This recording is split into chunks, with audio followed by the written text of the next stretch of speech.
Olá e seja muito bem-vindo ao Ocupa Tela, o seu ponto de análise sobre os fatos que realmente movem a política e a máquina pública no Brasil. Hoje, colocamos uma lupa sobre a mais nova e talvez mais ousada manobra política do clã Bolsonaro. A tentativa de utilizar a corrida presidencial de 2026 como moeda de troca por liberdade e anistia. O senador Flávio Bolsonaro, do PL do Rio de Janeiro, recém-anunciado como pré-candidato no lugar do pai, declarou publicamente que o preço para que ele desista da disputa é um só: que o ex-presidente Jair Bolsonaro esteja livre nas urnas. Essa declaração, dada em um momento em que Jair Bolsonaro está inelegível e cumpre pena de mais de 27 anos de reclusão por tentativa de golpe de Estado, não é apenas um ato de bravata. É uma chantagem política direta contra o sistema de justiça e a estabilidade democrática.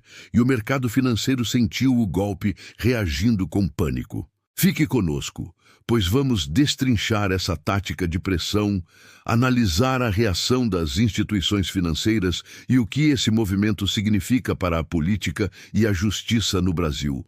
O Ocupa Tela começa agora.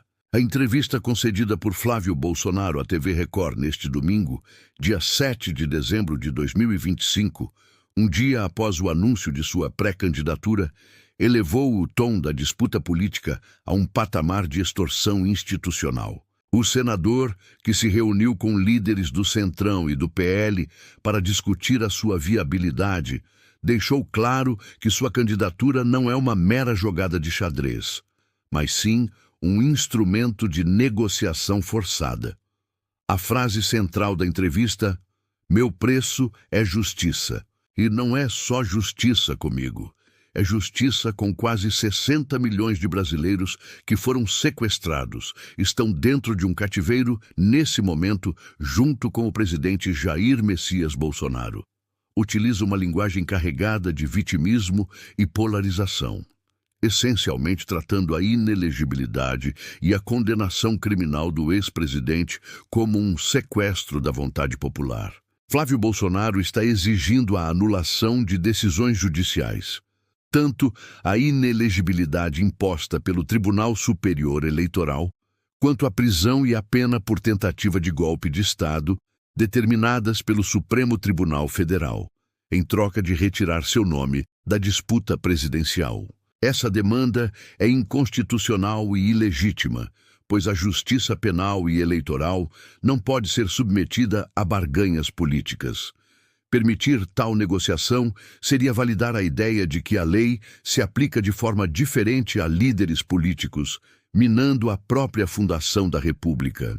Em retórica de que 60 milhões de brasileiros estariam sequestrados, é uma tentativa perigosa de transferir a responsabilidade penal para o eleitorado, transformando a condenação por crimes contra o Estado democrático de direito em um ato de perseguição política. O que Flávio faz é tentar confundir o eleitor fiel, transformando uma sentença legal em um sacrifício em nome da pátria. O cálculo do senador é claro: capitalizar a aversão do establishment e principalmente do mercado financeiro a uma reedição da polarização em 2026. A possibilidade de um novo embate entre o PT, liderado por Lula, e um Bolsonaro, agora na figura do filho, gera incerteza e volatilidade, e o mercado reagiu imediatamente de forma drástica.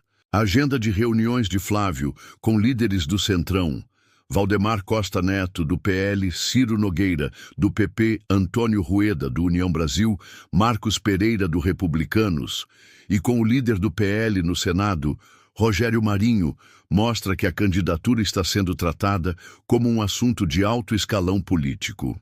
O objetivo não é apenas viabilizar a chapa, mas criar uma frente de pressão política e midiática que torne a situação de Jair Bolsonaro insustentável para as instituições. O senador irá visitar o pai na prisão da Polícia Federal para discutir o resultado dessas conversas, fechando o ciclo de chantagem. O aval da família é dado mediante a promessa de pressão.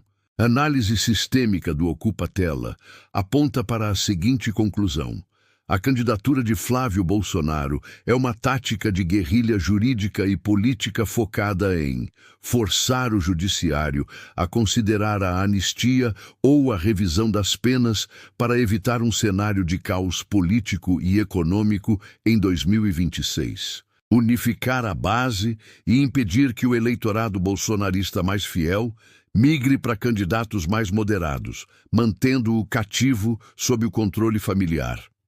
E utilizar a moeda de troca para negociar condições de cumprimento de pena e, idealmente, a anistia do pai, apresentando-se como o mediador que pode devolver a estabilidade ao sistema. Chegamos ao fim de mais uma análise aqui no Ocupa Tela.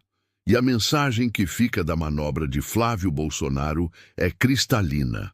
A política não pode chantagear a justiça. O uso da candidatura presidencial como moeda de troca pela liberdade de um ex-presidente condenado é uma tática perigosa que visa minar a credibilidade das decisões judiciais. A reação do mercado financeiro demonstra que a estabilidade do país está sendo usada como refém nessa negociação de alto risco. O judiciário precisa manter a firmeza institucional para que a lei se sobreponha à pressão política e econômica. E você? As instituições brasileiras devem ceder à pressão política de Flávio Bolsonaro em troca de um cenário eleitoral mais previsível? Qual a sua opinião sobre a queda do Ibovespa após o anúncio? Deixe seu comentário aqui embaixo, interaja conosco e compartilhe este vídeo para que mais pessoas entendam o que está por trás da tática de pressão do clã Bolsonaro. Se você valoriza a vigilância democrática e a análise sistêmica da política, inscreva-se no canal, ative o sininho e venha ocupar a tela conosco na próxima análise.